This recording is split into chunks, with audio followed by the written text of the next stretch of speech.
Hello everybody, my name is Ann Théato and welcome to the Psychic Matters podcast, episode number 37. Medium, inspirer and mentor Penny Hayward has been with me in the studio this week, and we've talked about the many different aspects of mediumship that currently exist, from philosophy and speaking in the power, all the way through to healing mediumship, spiritual assessments and spirit art.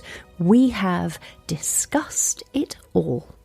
In this episode, Penny talks about the differences between trance mediumship and speaking in the power, and how we can become aware of that energetic shift we feel and perceive when the spirit world comes in. Penny Hayward is a fantastic tutor, and I know this because she's taught me, and in fact she is still teaching me and currently guiding me through my CSNU, Certificate of the Spiritualist National Union in Speaking and Demonstrating. And part of Penny's soul's calling in this world is about empowering others. Don't go away. You need this episode in your life. Before we dive in, I just want to share something that I'm really excited about. I'm teaching at the prestigious College of Psychic Studies in London. It's a one-day workshop. It's on Saturday, July 3rd, 11 a.m. to 5 p.m. UK time, which is 6 a.m. to 12 noon EST, so maybe a little early to get up, but well worth it, I promise you. It's online. Isn't that glorious? So you can join in wherever you are in the world. My workshop is called What is the Backstory in Your Mediumship? We all have a backstory, don't we? All the ordinary and occasionally extraordinary events in our lives to date. Events that shaped who we are now and why we act and think as we do. And of course, as psychics and mediums, we have the ability to pick up information from anywhere along a fellow soul's timeline, from the life they lived on Earth to the life they are living now in the spirit world.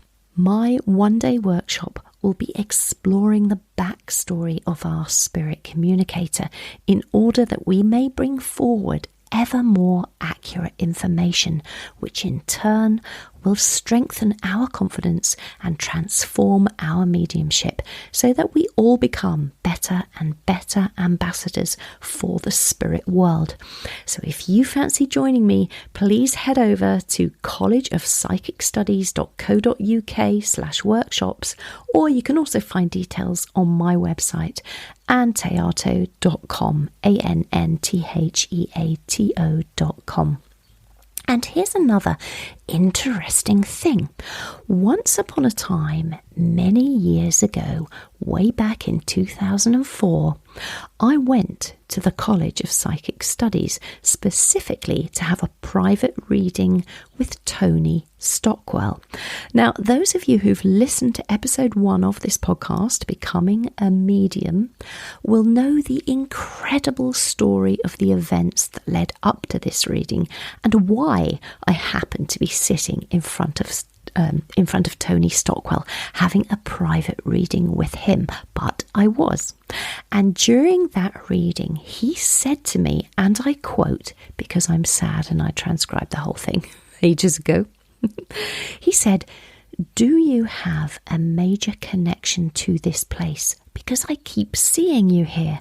Now, I don't say you have to enroll on a course or anything like that, maybe now or in 30 years' time, but I do feel you will have an association to this place, that this place will be known to you."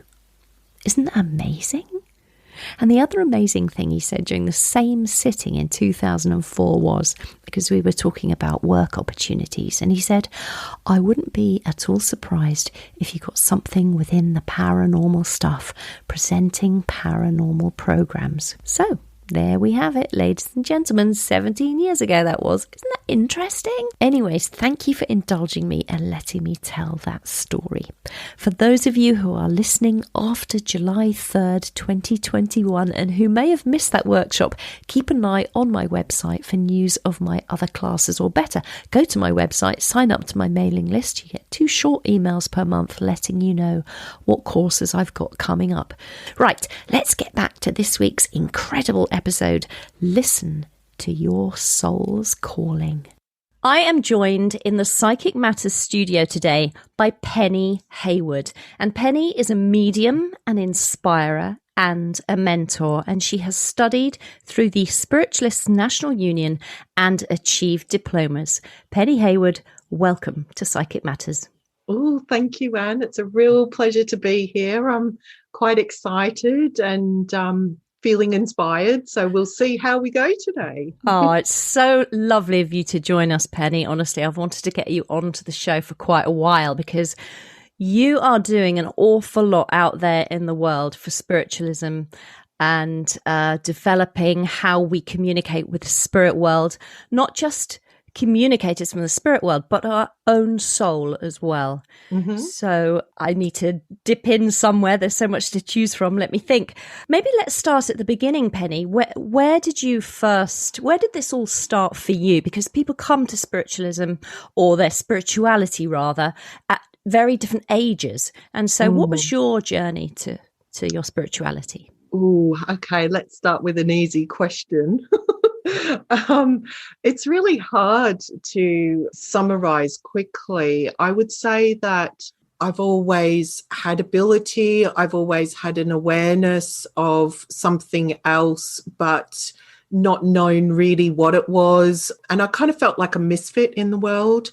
You can probably tell from my accent. I know you know I'm from Australia originally, but I was quite unhappy, didn't have any direction. I felt lost. And I just didn't get what life was about. And I was sort of desperately calling out into the universe, like, why?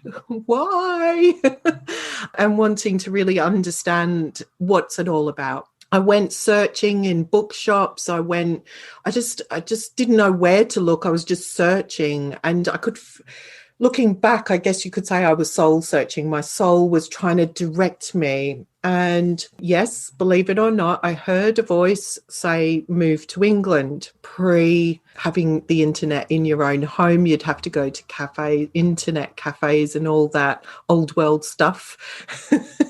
And anyway, long story short, here I am in England. And within about a year of being in England, still not really knowing why was I in England.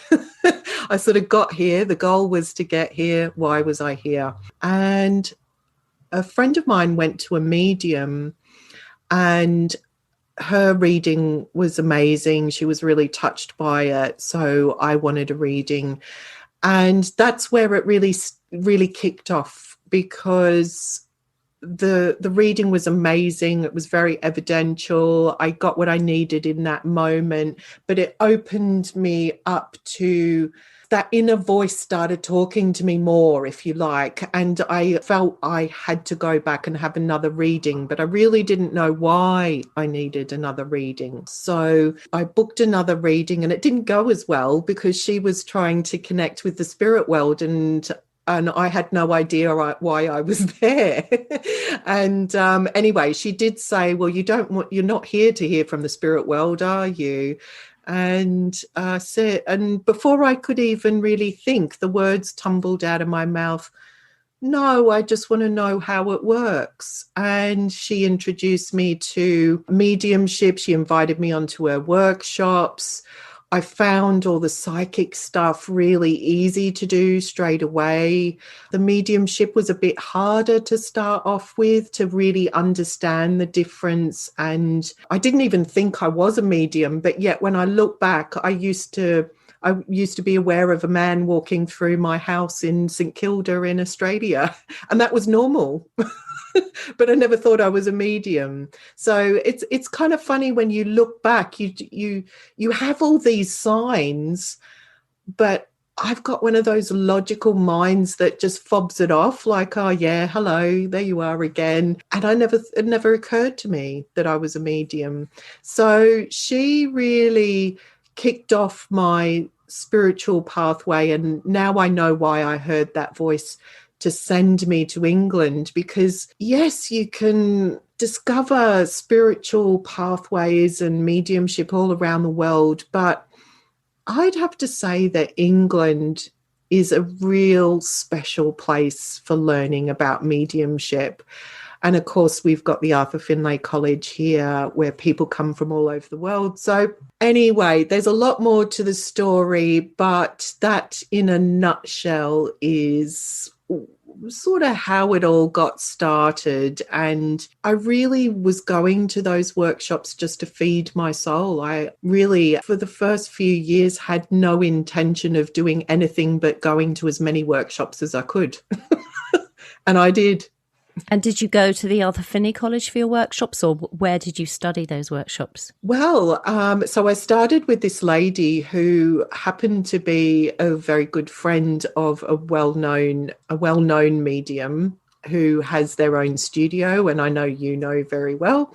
So she was a good friend of Tony Stockwell's. Then I went to his studio. Then I went to the Arthur Findlay College, and I just really went to lots of different tutors. I didn't really stick to one particular tutor. I didn't follow one person, if that makes sense. And I just feel really fortunate for the path that I had. And so it all kind of happened probably in the first 18 months. I went to these workshops and then the college, and within about 9 months, and then I was just going to anything I could. And I was probably doing something 3 to 4 times a week. So twice after work, I'd be commuting to London, then getting a train to the studio, then coming home quite late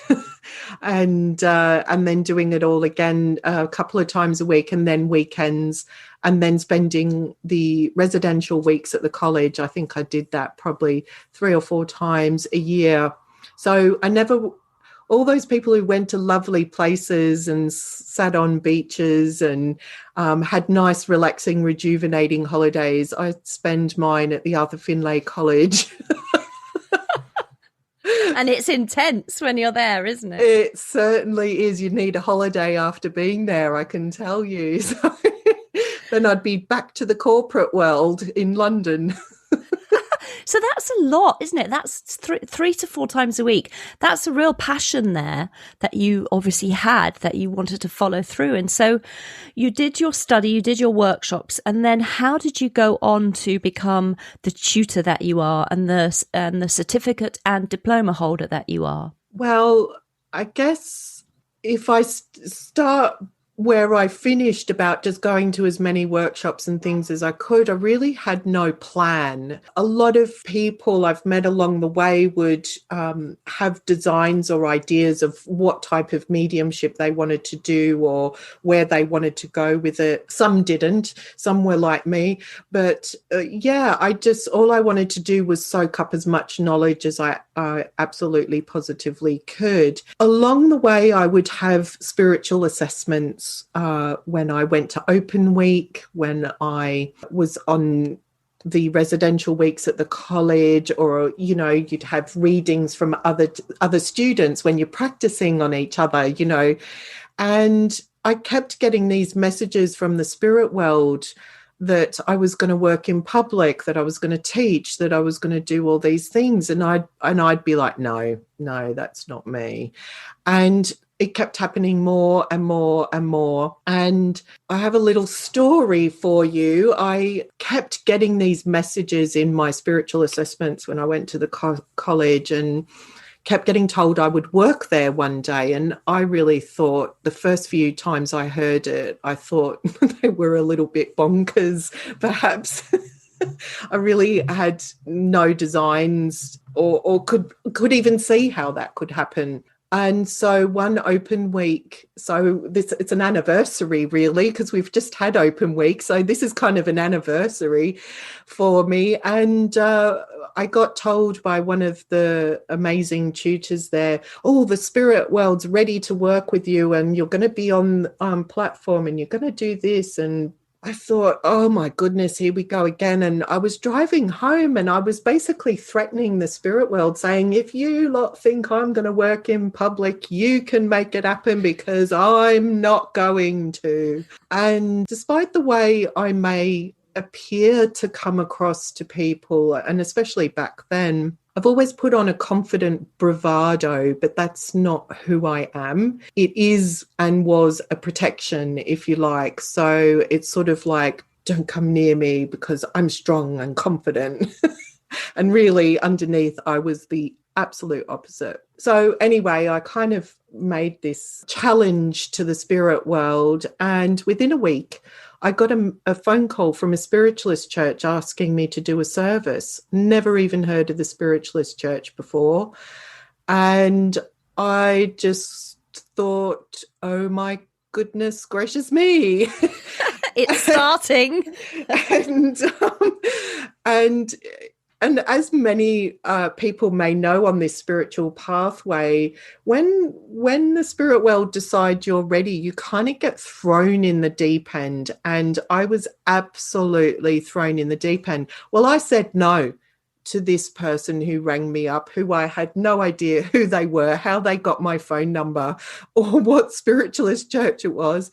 And after I hung up the phone, I heard this voice and I had this wave of feeling come over me.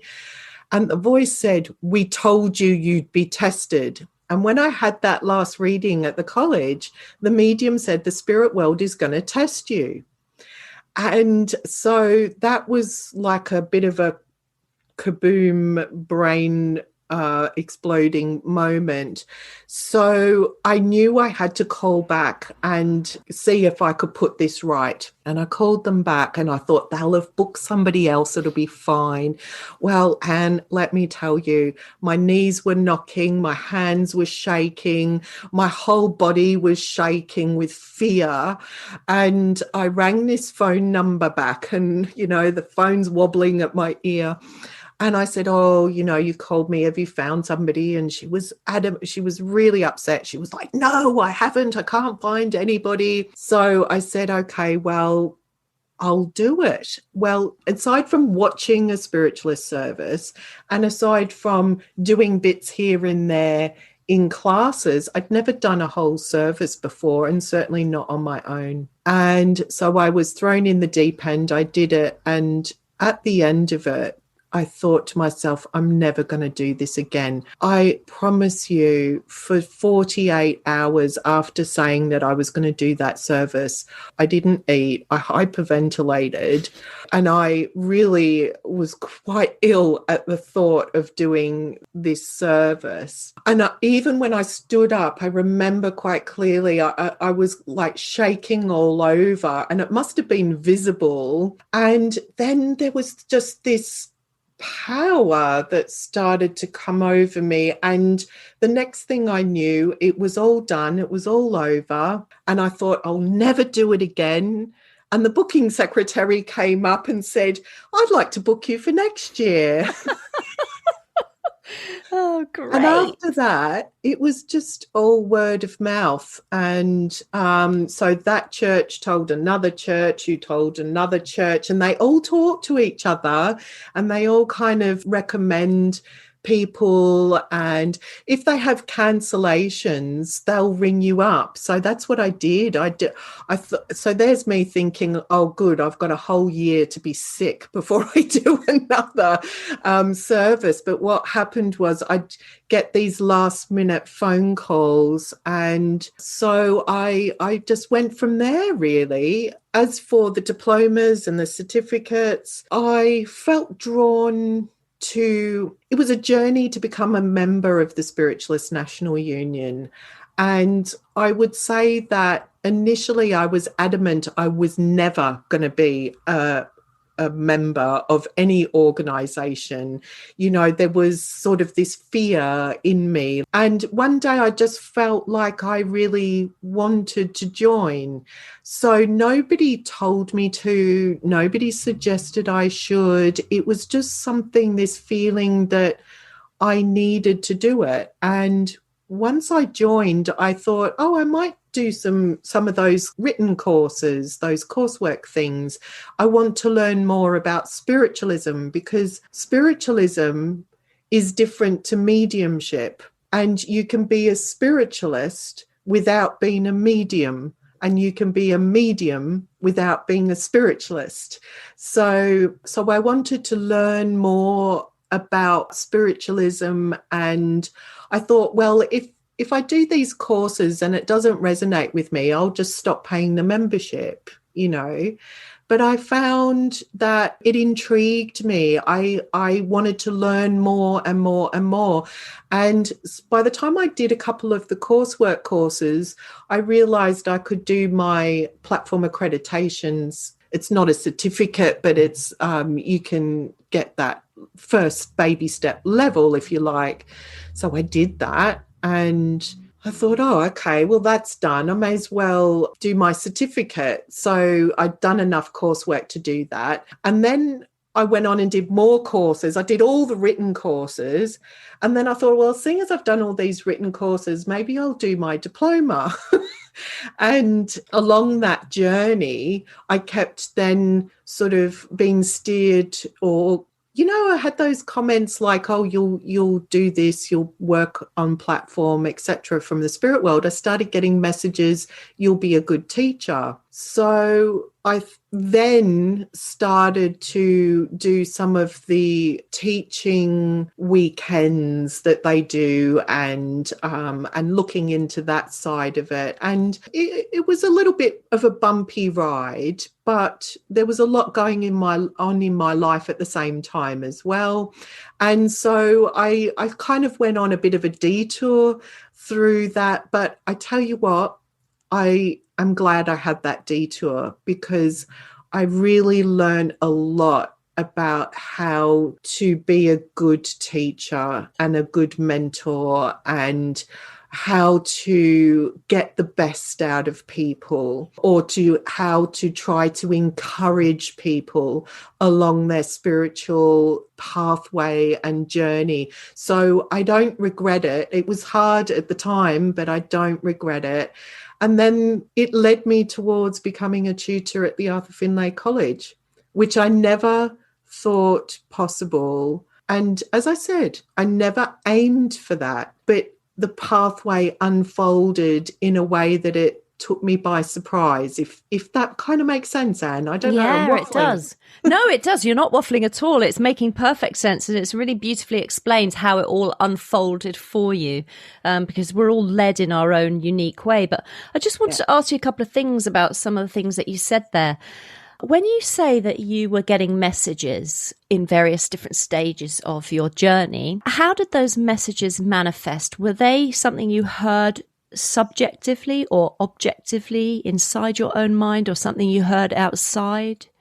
Well, it's hard to explain, but for me, the way that I've heard, it's subjectively, but there's this overwhelming feeling that comes with it. So it's easily identifiable as very different to your own thoughts. And the resonance of that internal voice hearing, that clairaudience, is different to your own conscious thoughts that go through your own mind. Does that kind of make sense? Yes. So it comes combined with this feeling. So earlier I described a wave of feeling that moved over me. And it was like that when I heard the voice to move to England.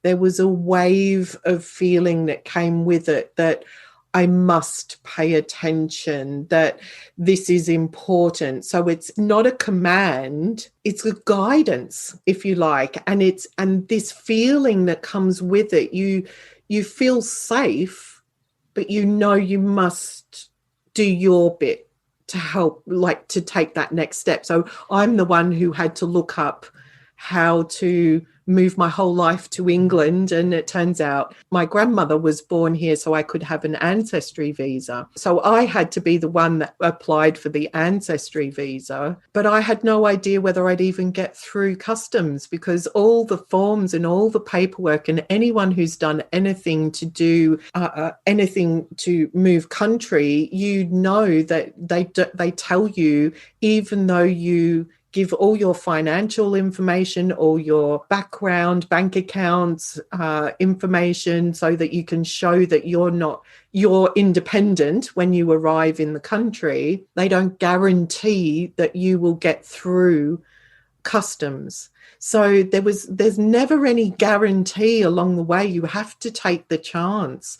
And it's the same with mediumship. There's no guarantee along the way, but you have to take the chance. You have to step into the abyss. You have to take that trusting step forward and see where it takes you. And that's what you're so good at teaching, Penny. And that's probably coming from the experiences that you've just explained to us, where you're suddenly filled with the power of spirit. And so I know that you have a passion for talking about speaking in the power of spirit, and there's many, many different aspects to mediumship. So maybe before we talk about speaking in the power, maybe we could talk about, because a lot of people listen to this podcast, they don't know much about mediumship or psychic work.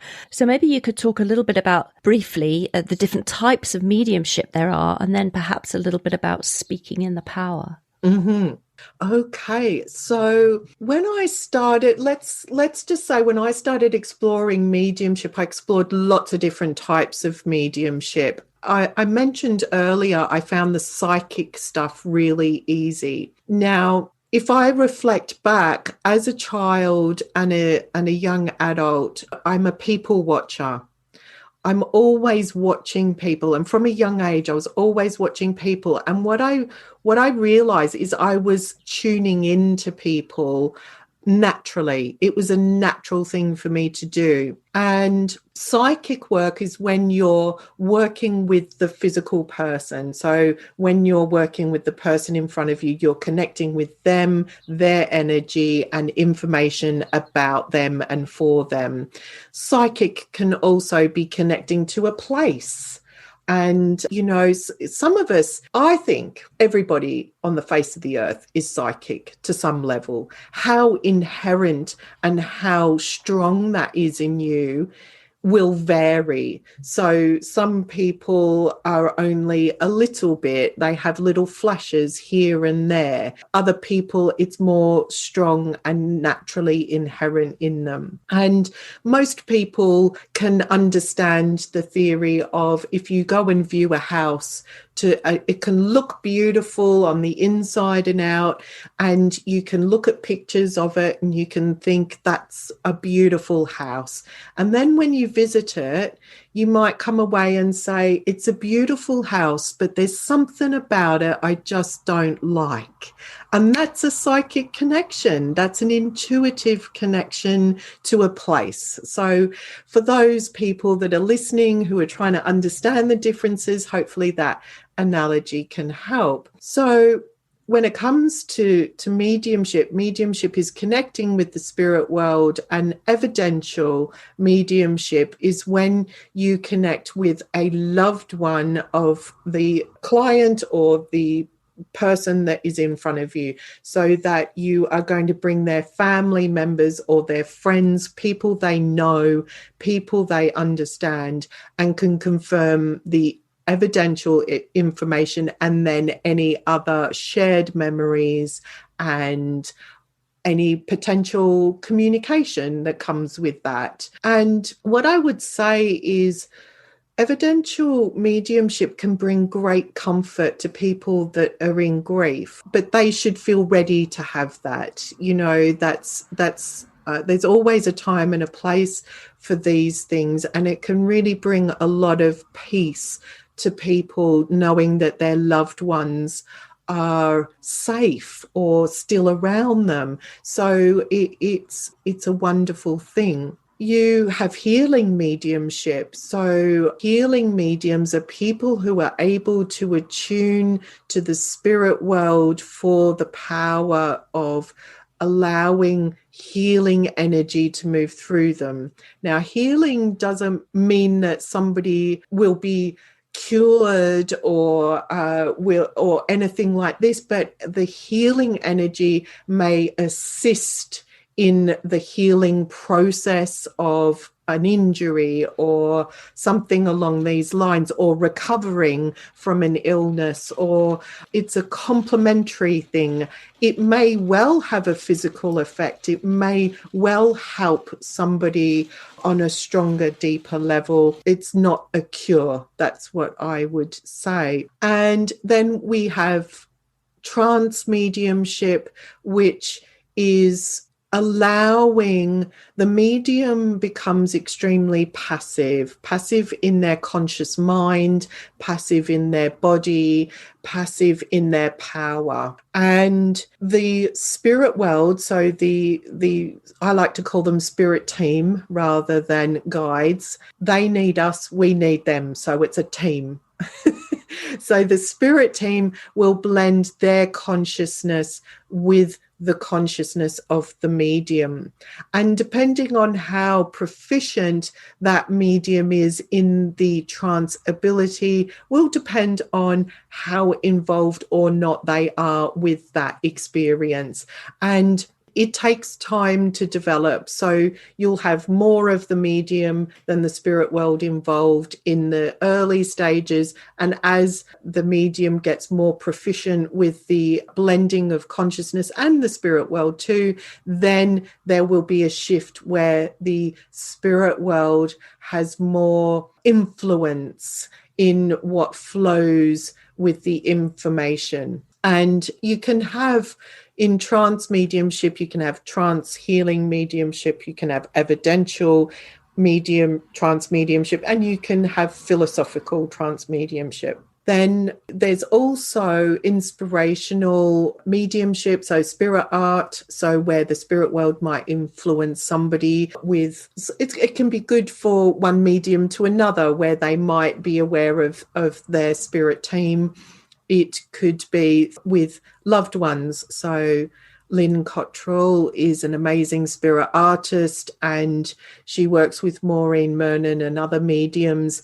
And Lynn will draw the face of a loved one while the other medium is giving evidence. So you can have the spirit world work artistically. And there's a myriad of others. There's also writing, automatic writing. This is a lost art as well. And I think that now that we have this technical world, digital world that we live in, perhaps there are the odd people out there that can go into an altered state and perhaps allow the influence or inspiration from the spirit world to move through them to the keyboard, for example. So perhaps automatic typing rather than writing might be a better word to call it.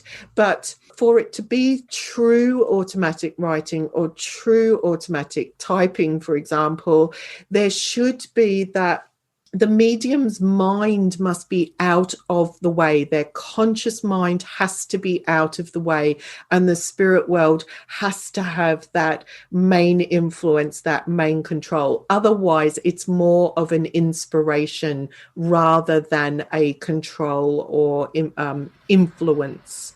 So for me, I like to use the word influence rather than control, but control is also used quite a lot. And then otherwise a lighter form would be inspirational. So when it comes to the speaking, so speaking mediumship or speaking in the power there, I do have a passion about this. So I started off, psychic was easy. I moved into understanding how to recognize when I had the spirit world with me and give evidential information. I did trance, and I did trance for many years, and I've stepped back from that. I can still do it. It's still a part of my experience, but I feel that I had that period of time and experience to then understand the different states of consciousness and levels required, because it helped me to develop and understand speaking in the power. Because there is a difference between trance and speaking in the power, or speaking mediumship. So as I mentioned, trance is passive power, passive conscious mind of the medium, and passive in the physical body to all intents purposes. So it's a passive form of mediumship. Whereas with speaking in the power, the medium needs to have a passive conscious mind, but there's an active power. And so there's a fine line of blending the consciousness. So the way I would describe it is, when I'm speaking in the power is active. I've got my eyes open to all intents purposes. Anybody listening or watching, it's Penny Hayward speaking. But when the spirit world come in, there's a shift in the energy, there's a shift in the power, and the influence of the spirit world is there. And so it's not as deep as trance, because it's not as passive as trance. Does that make sense? Yeah, perfect. So, and I feel that this is a really important form of mediumship, and it's a lost art in spiritualism. And as I mentioned earlier, you don't have to be a medium to be a spiritualist, and you don't have to be a spiritualist to be a medium. So I feel that this form of speaking mediumship is probably needed now more than ever, because look at how we are changing. Society is changing. The way we live is changing. And that's without taking into consideration the COVID pandemic that we're also surviving. And a lot of people, I go back to something I mentioned about my own journey. I felt lost in this world. I didn't understand, why am I here? What is the point? What is the purpose of life? What does it all mean? And I wasn't getting any answers from anywhere. And it wasn't until I started going to investigate spiritualism that I started to find meaning in life and living life. And that's what spiritualism is about. And that's what trance mediumship should be about. That's what speaking mediumship should be about, is the message of spiritualism. And the message of spiritualism is that we are indestructible. We are invincible. We survive physical death. We exist beyond the physical realms. Our consciousness, our soul, our spirit survives this physical world. Isn't that amazing? And if we survive, which we do, then what does that mean about life here? What does that mean about living life in this physical world? And I'll give you an example. We often have misgivings with family, with friends. We fall out, we fall in love, we fall out of love. We have all kinds of experiences. And we sometimes never have the opportunity to apologize or to make amends or to come back together and try and understand where the other was coming from. And we may get to a point in our lives where we wished we had that opportunity. And a lot of people do. And usually when they do is when someone has died. And then they're left with this feeling of regret, of remorse, of wishing they should have, would have, could have. And they're not necessarily living life because they're feeling these feelings of regret or remorse, or and wishing they had have had that reconciliation or that understanding or that apology. The good news is they can, but they don't know they can until either they have a beautiful healing evidential reading from a medium, or they go to the spirit world themselves. And I think one of the fundamental things we forget in this life is that we are a spirit already, and that we are meant to have a spiritual unfolding. We're meant to embrace a more spiritual pathway in life to whatever capacity that's meant to be. If it's taking up yoga for somebody and that's the first step on their spiritual pathway in the physical world, fabulous.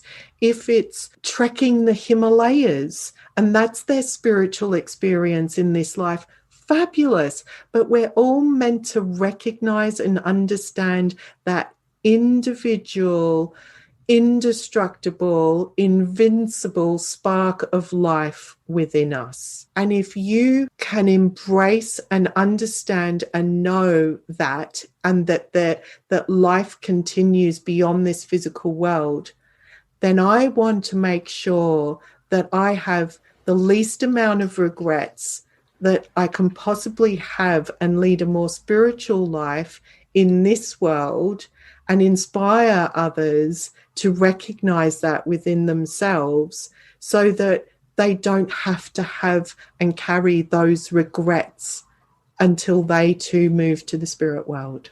Beautifully put. That's amazing. Thank you, Penny. That's great.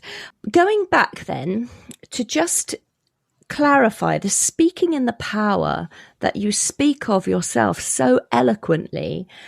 How do we use it? We can use it if we're spiritualists with our inspirational address, but are there other ways that we can use speaking in the power? Well, yeah, I feel that it can be moved into various areas of mediumship. So, for example, when the spirit world started inspiring me and teaching me to learn and understand the different blending of consciousness. So once I understood trance and how that worked, when I was working on the platform, I started to feel the power of the spirit world and the blending of the consciousness when I was doing the addresses. And so, yes, we can have it on the platform there in that way. But then I started to discover that in some, not all, but in some of my readings that I would do for people, whether it be evidential or psychic, I would have the spirit world inspire me and influence me with certain things. So if I had a communicator from the spirit world, they might inspire me to say something, which is something they would have said. And when it comes to giving the communication from the spirit world, sometimes I feel them there giving me the words, impressing them on my mind. And so it becomes a story rather than here's a bit of information, here's a bit of information, here's a bit of information, and kind of tying it in a bow. And so I found that it can move into that area. Also, sometimes if I'm doing a spiritual assessment or a psychic reading, I can feel that influence coming from the spirit world to impress on my mind where I need to go, what I need to say. I'd also say that there are people, some very interesting speakers out there, motivational speakers out there that aren't spiritualists, probably don't consider themselves mediums in any way, but you watch some of these people and you can feel the power around them. You can feel the energy there. And so I would say that the spirit world inspire people in this way a lot more than perhaps we recognize.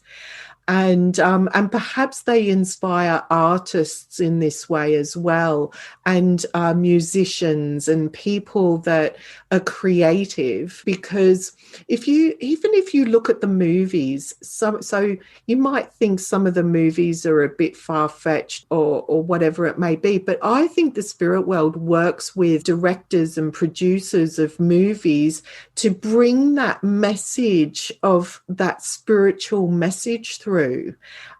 So it's not exactly speaking in the mediumship, but it's that inspiration to move through people, to get that wider message out there. So sure, I think it can work in lots of different ways.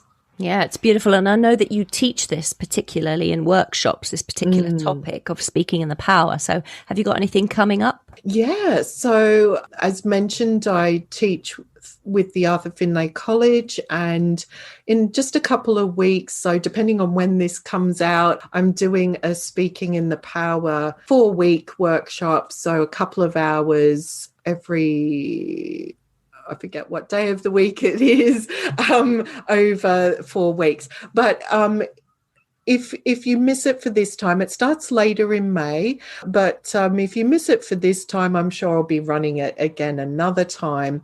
I also do mind and power in mediumship, and so that's a good foundation for people who want to understand that speaking in the power and working with mediumship and those sorts of things. So because I think as mediums, we really need to understand there's so many different aspects to take into consideration to be able to do mediumship. So understanding the power and how it moves and works through you, and understanding the mind and where that balance needs to be to do the different forms of mediumship is quite important. So I've got workshops coming up in May, June, July and into August with the college, and I'll probably be setting up a few more for later in the year and into next year. So you can check on my website or the college website for those sessions. Okay, perfect. And you've mentioned a couple of times in this interview spiritual assessment. Can you perhaps explain what that is? Because I know that's a question I get asked a lot. What is a spiritual assessment? Yeah, sure. So I can't speak for every medium who does a spiritual assessment, because we'll all have our own style, if you like. But essentially, what I do is connect with the person, and I follow their spiritual path through their life. So I usually connect with the energy, their spiritual energy as a child, how it worked with them through their life, and how it's working with them at the moment. And then any potential with that mediumistic or spiritual ability. So a spiritual assessment is working with that person's mediumistic ability, what the potential is, and occasionally I might be aware of 1 or 2 spirit team members. I don't guarantee that, and it's not evidence of the spirit world. And I'd say to most people, it's important you have your own journey with getting to know your spirit team and how they manifest for you. And then if it comes up in a spiritual assessment, just take that as confirmation, not as, oh, I've got a Chinaman who works with me. You know, you need to have that experience only, and it has to make sense to you.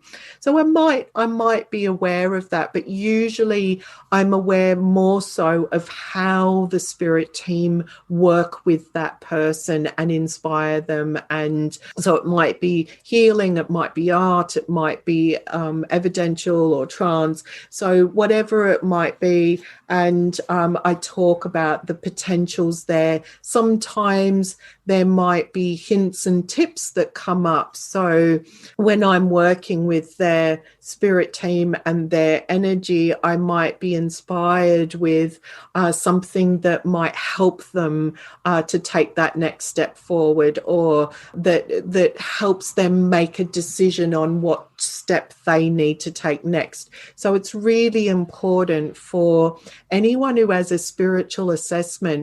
I would say use it as a form of confirmation.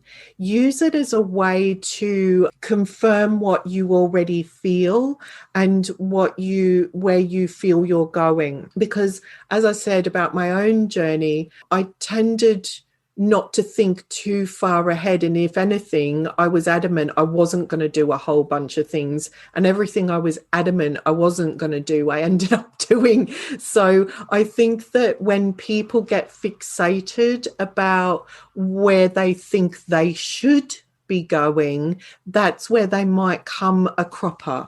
So the spiritual assessment is more to as a kind of inspiration or guidance, if you like, but it's certainly not telling them what to do. It should really serve as a confirmation of what they've already been thinking, feeling, and progressing with. Does that kind of help? Yeah, that's great. Thanks, Penny. That's a really good explanation. And just one other question. You spoke earlier about having lots of different tutors as you went through your spiritual journey. Do you think it's important for people who are learning to have tuition from lots of different people? Or do you think we should stick with one tutor for a while and then move on? How do you see it? I would say it's important that people do what's right for them. And the reason why I say that is because it was right for me to go to lots of different tutors because I got different things from different people. And in some cases, I learned what not to do more than what to do. My attitude was when I went to any workshop, any course, any teaching, I went with an attitude that I was going to get out of it what I needed to get out of it at that time. And it didn't always mean that I knew what I was going to get out of it. So while the course might have been focused on evidential mediumship, yes, I might have learnt some techniques and all those sorts of things, but I might have learnt a lot more about what works for me, what doesn't work for me. I would always find myself watching the teacher and how they handled different students, and I would watch other students and how they worked. So I really sort of observed a lot. And I don't know whether other people do that. I don't know if I'm a bit weird or what, but I was very observant of the group dynamic in every situation and learnt from that as well. So as far as if it's right for somebody to stick to one teacher for a period of time, then they should do it. But what I would say is anyone that says that they know better or that they're the best or that students should follow them and not go to other tutors, then if that was the case, I would say run a mile. Yeah. But basically the message is do what feels right to you, because I don't think there's a hard and fast answer to that. Yes, it's well answered. It is right. You should do what you feel you're moved to do in that moment.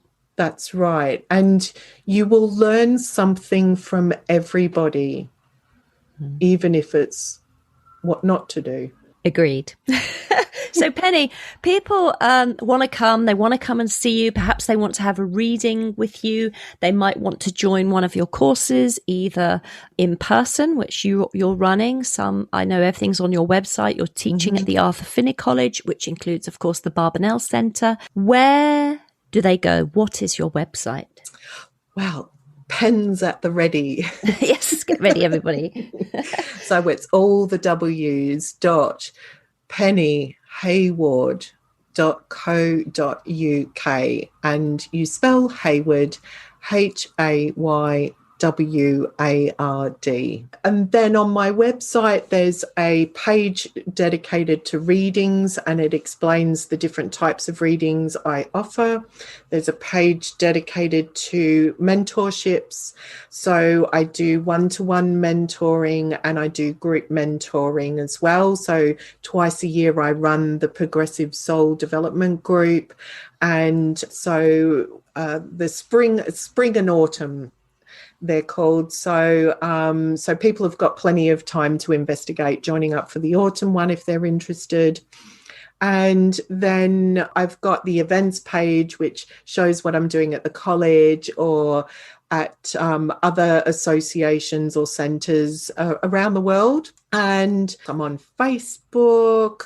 So, yeah, it should all be there on the website anyway.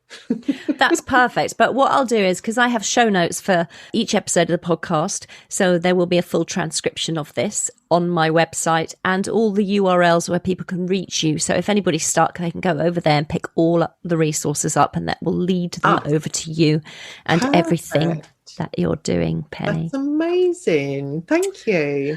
Oh, listen, it's been absolutely fabulous having you on the podcast and just sharing your knowledge, because, you know, you've been learning and delving into your own spirituality for quite some time now. And so therefore you have got a lot to share with other people. And I can highly recommend everybody that you go to Penny, because she's been one of my tutors, and you've recently been instrumental in helping me get through my own platform accreditation scheme. So thank you very much for that, Penny. And it was lovely being taught by you. Aww. So I do highly recommend that people go along. Thank you again, Penny, for coming on to Psychic Matters and sharing everything with us. We're so very grateful to you. Oh, thank you. And I'm grateful to be here. Thank you so much. Well, that was medium, inspirer and mentor Penny Hayward. Do go and visit her website. Put it on your favourites list so you don't miss out on any of her events and classes. www.pennyhayward.co.uk. Hayward is Hayward, pennyhayward.co.uk. All resources for this episode, including a full transcript and, importantly, how to reach Penny, are over on my website under podcasts. So do head over there and you can pick everything up on the show notes, anntheato.com. Have a little explore while you're there as well. Got some wonderful meditations you might enjoy. And before I go, can I ask you to write a written review for this podcast? Please, will you write one? Please. For Apple users, launch the Apple Podcast app, search for Psychic Matters, and scroll down to ratings and reviews. If you have an Android phone, go to Stitcher, find Psychic Matters, click reviews and write your honest review there. You know, they help so much. I can't say it often enough. They help so much with moving this little one-woman podcast up the podcast charts, and I so appreciate it. So if you can find any time to do that, please know I will be your best friend forever and ever and ever. Thank you also to my wonderful guest this week, Penny Hayward, and to all of you out there who are listening. Have a fantastic couple of weeks, everybody. Enjoy the summer. It's finally arrived here in the UK, which is honestly thrilling me to bits. Until next time, my name is Ann Théato, and thank you for listening to Psychic Matters.